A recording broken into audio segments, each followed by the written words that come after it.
All right, we have some breaking news. This is a Fox News alert. We're following news out of Munster, Germany. That's where there are reports of at least 3 people killed and 20 wounded after a car crashes into a crowd. And these are some of the very first pictures coming out of the area where the crash happened. They say in a very popular part of downtown. And here's where this story gets particularly interesting. The driver of this vehicle, according to police, killed himself after the crash. We now have a live picture from the ground there. You can see it is now coming up on late afternoon, 6 p.m.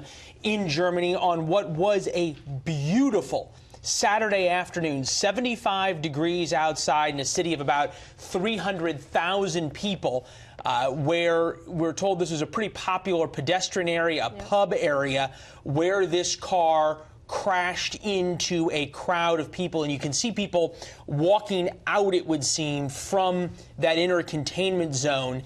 Police pretty relaxed in this live picture now. It appears as though they feel things are over, talking to some folks as they are heading out, although clearly on guard. You can see police with their rifles out as well there in Germany. Noon Eastern, 6 p.m. in Munster, Germany, where this story broke just about 2 hours ago.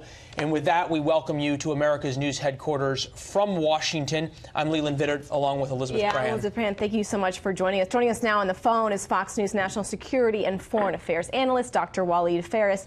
Thank you so much for joining us, Walid. We're sort of breaking down this news as we get it, but there has been a string of incidents across Europe that we've seen like this, where we're seeing a man, or you could just say a driver driving into a crowd of people. I just want to get your reaction. Obviously, we're still getting a lot of these details as they come in. Absolutely. Well, let me begin with what was mentioned already by Leland, which is the most important information we have that was released by the German police, is that the driver killed himself, according to the report that we see now on the wires. That is very important. It moves the incident from just an accident to a possibility of more than an accident. It's an incident, and if there was intention, we are already in the realm of a possible act of terrorism. Although we cannot confirm this, we're going to have the German authorities do so. In this framework, if this is the case, obviously using vehicles, vans, cars, and other types to create victims, to kill people in Europe for the past 2 years, of course there is a trend. And that's what I think the intelligence community now is focusing on, if indeed the fact that the driver killed himself is verifiable. Yeah, kind of walk us through what's taking place right now. Obviously, we heard from a spokesperson for German Chancellor Angela Merkel, and she said our thoughts are with the victims and their families who were killed and injured in this incident, but we're not necessarily hearing authorities come out and say this was an act of terrorism. You gather that, sort of from the fact that this perpetrator ended his life. But what's taking place right now? Because we're looking at some of these live pictures, it seems to be a fairly calm scene, all things considered. True. But let's go back in time to the various incidents that took place across the continent, from Britain, France, and also Germany before that. Authorities are very cautious, are very slow, I would say, before making a statement, because they are relying on 2 things. One, the actual input coming from police and witnesses. It takes time. This is only a few hours. On the other hand, you also have the intelligence community assessing, combing through information, trying to see if there were threats, if there are threats, and the results will come to the prime minister or president or whomever is the head of the government, in this case the chancellor in Germany, and then they will make a political decision to announce it or not, or when to announce it, if it is terrorism. Conceivably, if this person has killed himself, they know who this person is. They'll have a name. They'll begin going through their cell phones. They'll begin going through their social media accounts. They'll begin trying to figure out where this person came from. We're being told that it was indeed a van that plowed into this crowd, where they got the van.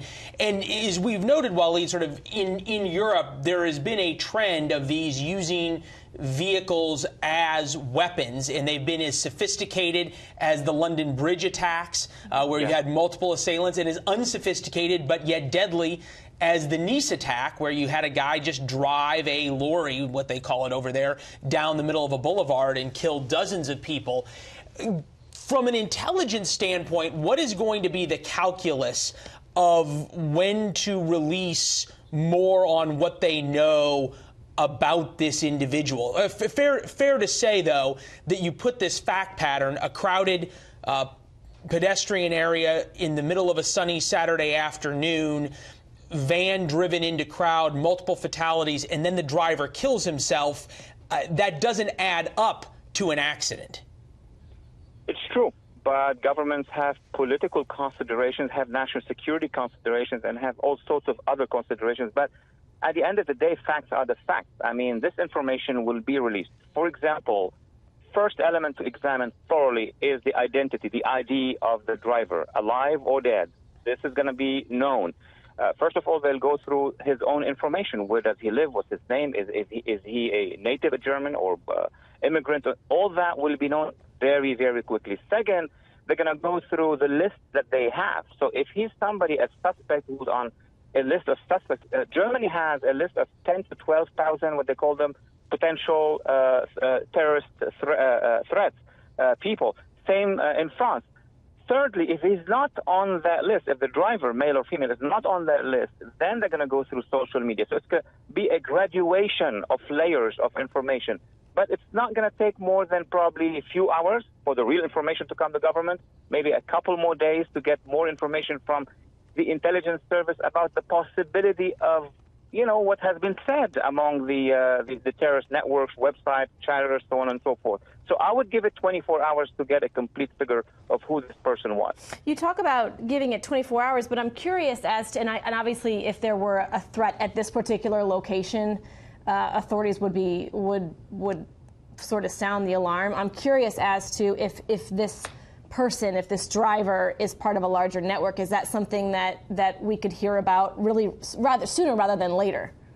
Let me begin with the last point, which is important. If he or she are, probably he in this case, that's what we've heard, is part of a network. Well, if that is the case, then it will be a very serious matter because you've got to examine who helped him, who got him the car, or from whom did he get the car, if he has been radicalized.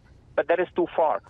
Right. We need to have, the German authorities need to have a name and correspond that name to the list that they have and cross the line to state that this is terrorism. Then you're going to go in multiple directions. With regard to the city, yes, in intelligence and counterterrorism, you look at what's in the city. Are there military installations, NATO installations, any point of interest? But in this case, look, the target was soft. It was in the center, in downtown, as we understand, and therefore that would eliminate a lot of other hypotheses. All right, Walid Phares, thank you so much for joining us last minute with this breaking news. We appreciate your insight. Thank you.